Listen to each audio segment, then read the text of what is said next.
Hi, I'm Steve and welcome to my kitchen. Today I want to show you how to make honey whole wheat bread. And just for fun, we'll bake it in a skillet. You don't need to have expensive bakeware. Bread making doesn't get any easier than this. No mixer or bread machine. I'll make it in a bowl. No Dutch oven. I'll bake it in a skillet. No kneading. Mother Nature will do the kneading for me. Turbo method. It will be ready to bake in 2.5 hours. Hands-free technique. That's right. I won't even touch the dough. No shaping. I'll just plop the dough in the skillet and walk away. How easy is that? I'll be using 16 ounces warm water, 1 1/2 teaspoons salt, 1 1/4 teaspoons instant yeast, 1 tablespoon extra virgin olive oil, 1 tablespoon honey, 2 cups bread flour, and 2 cups whole wheat flour. And we're ready to start. Make sure you use a warm bowl, otherwise it'll take the heat out of 16 ounces of warm tap water.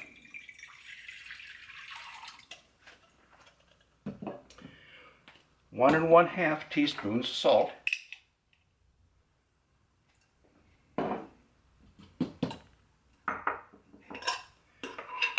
1 1/4 teaspoons instant yeast,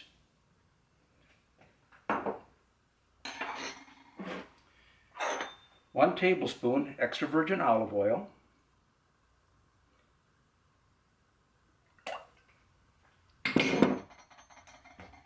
and 1 tablespoon honey. I put the honey in afterwards because it'll slip right out of the spoon if you had the oil in it first. And there we go.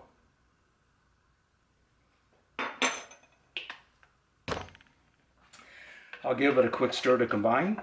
That'll just mix these things into the water so they'll get distributed a little bit more evenly around the flour. 2 cups bread flour.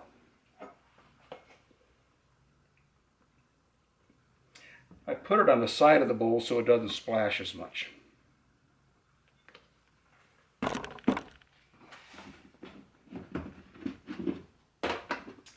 2 cups wheat flour, whole wheat flour.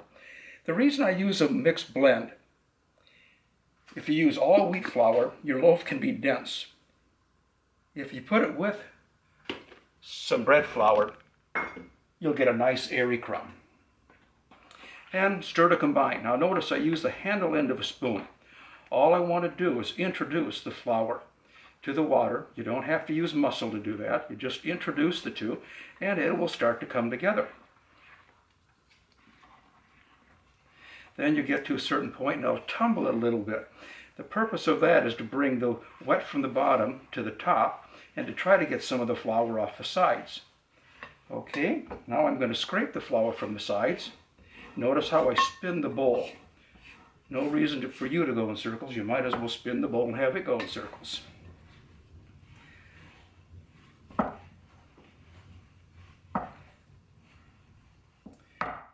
And there we go.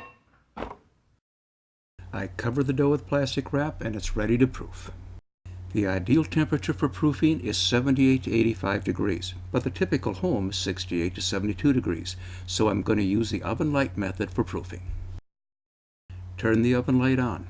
Put the dough in the oven, close the door, and the oven light will warm the oven to a little over 80 degrees, which will give me a warm, draft-free environment for proofing, and the dough will be ready in 1 1/2 hours. Turbo dough should be proofed for 1 hour and 30 minutes in a warm, draft-free environment.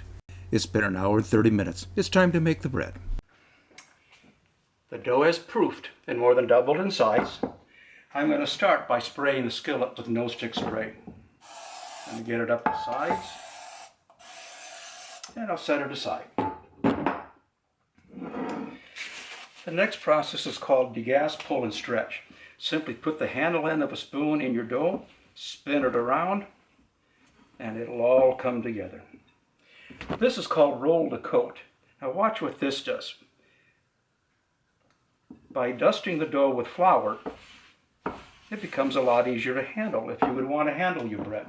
But we don't need to, because all I need to do is put the dough in the skillet and cover it with a lint-free towel to proof. No-knead turbo dough should be proofed for 30 minutes and the oven should be preheated to 400 degrees. It's been 30 minutes and the oven has come to temperature. As you can see, the dough has risen and filled the skillet. I place the skillet in the oven and I set the timer for 40 minutes. Skillet bread should be baked for 40 minutes at 400 degrees. It's been 40 minutes and the bread is ready. Here we are, fresh from the oven. So what do you think of that? That's a gorgeous loaf. Let me show you the inside.